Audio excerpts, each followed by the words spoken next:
Oleme suvestuudioga siin Nõmmel välibasseinide ääres ja mul on hea meel tervitada just äsja kuuldud laulja Renate, just teda meie stuudios. Tere! Tere! No kuidas oli siin basseini ääres esineda? See ei ole vist tavapärane esinemiskoht. Ei ole jah, et eks võttis nagu teistmoodi esinemine, et kui muidu esined klubis ja kuidagi meeleolu on ka selline klubisem, siis siin inimesed päevitavad ja ujuvad ja mina siin laulan ja... No klubis käiakse ikka öösel, et hääl ärkab öösel sul ilmselt. Noh, eks ta peab ärkama, mis tal üle jääb. No me teame, et sina oled selline tantsumuusika täht Eestis. Miks just see žanr? Hea küsimus, aga ilmselt see on kuidagi kõige rohkem minule meelepärane. Et mulle meeldib selline energiline muusika, kus saab palju mängida. Mitte et teistes stiilides ei saaks, aga see tundub mulle endale lihtsalt kuidagi kõige südamelähedasem. No Eestis on päris palju lauljaid ja ka selliseid tantsumuusika tegijaid väga palju. Et kui keeruline siis on eristuda? Või mis peab selleks tegema, et olla eriline, et just sind kuulama tuldaks? Ma arvan, et kõige võti tegelikult on ikkagi see, et tuleb anda välja hea laul. Et kui on hea laul, mis hakkab rahvale meeldima, siis sind ka esinema kutsutakse. Ja see ongi see põhielement. No mis see karjääri unistus oleks? Kõige toredam saavutus, mis võiks karjääri jooksul olla praegu, mis on nagu praegu tänasel päeval mõtled, et kui saaks selle asja niimoodi tehtud või selle numbrite arvu seal, ma ei tea, klikke, siis oleks äge. Selline suurem üldine unistus on lihtsalt see, et ma saaksin seda teha nii-öelda oma elu lõpuni, et ma ei pea otsima muud tööd. Tegelikult, see on selline üldine unistus. Väiksematest asjadest rääkida, siis tahaks kindlasti Eesti Laulul käia.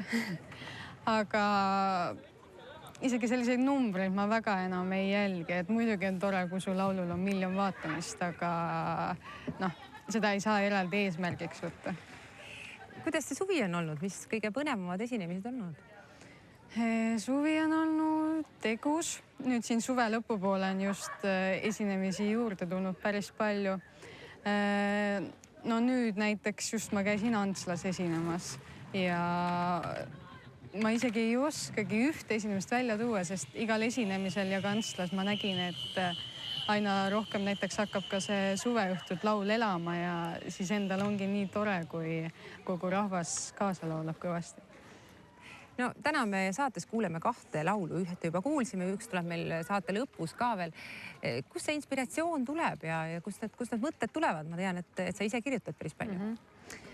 Inspiratsioon tuleb väga erinevatest asjadest, et tihti ongi mul elus mingid sellised hetked, kus mingi asi inspireerib rohkem kui teine, et näiteks ühel hetkel tahaks kangesti armastusest kirjutada, ühel hetkel lapsepõlvest, ühel hetkel kodumaast ja need tulevad, ma isegi täpselt ei tea, millest need tulevad, aga ilmselt mingid tunnetused ja oleneb ka, kas ma olen mingi olukorra sees olnud näiteks, ma olen paar isamaalist laulu kirjutanud ja tol hetkel ma lihtsalt mäletan, et ma hästi palju mõtlesin selle peale, et mis meie riigis saab ja et ma olin hästi selle teema sees ja siis hakkasid ka need laulud tulema ja samamoodi näiteks suvelauludega ka ootad suve nii kangesti, oled selle sees ja siis tulevad ka need laulud.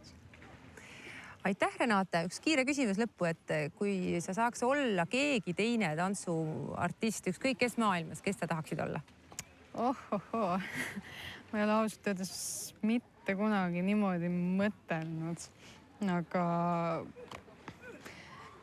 mu ambitsioon ei ole enam minna küll välismaale, aga võib-olla oleks huvitav lihtsalt näha üheks päevaks, mida mõni suur selline pop-tantsumuusika staar oma lava pealt siis näeb, et kas siis Katy Perry või Rihanna, aga see oleks lihtsalt puhtalt huvi pärast. Nii et üks päev Rihanna või Katy Perry? Näiteks, jah. Suur aitäh, Renate, ja edu siis oma karjääris. Me liigume edasi saatega ja vaatame, mida põnevat või kuhu põnevasse kohta Riina Reimann meid täna viib.